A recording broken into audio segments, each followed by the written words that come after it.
আমি এখানে বক্তব্য করব না, আমরা আজকে বক্তব্য শুনবো। বাম হাতের বুড়া আঙ্গুল কাটা, এই যে দেখেন আমার আঙ্গুল কাটার কারণ কি জানেন? জামাত শিবিরে এমন পিটান পিটাইছি, আর ছাত্র দল যুব দলের ক্যাডারদের বাইরে আমরা ডাক্তার মুরাদ, আমি ডাক্তার মুরাদ, আমি ডাক্তার মুরাদ, আমি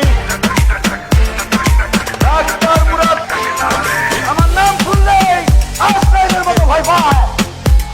আমার কণ্ঠ কেউ রোধ করতে পারবে না, ভয় মেরে ফেলতে হবে, তাহলে ডাক্তার মুরাদ কথা বলবে, ডাক্তার মুরাদ কথা বলবে। রাজাকারের বাচ্চা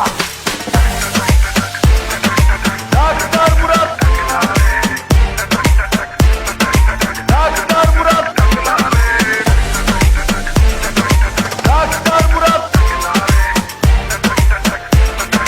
ডাক্তার মুরাদ। শেষ করবো বক্তব্য।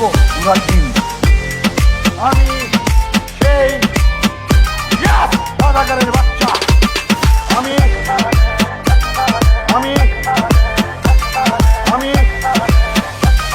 আমি রাজাকারের বাচ্চা।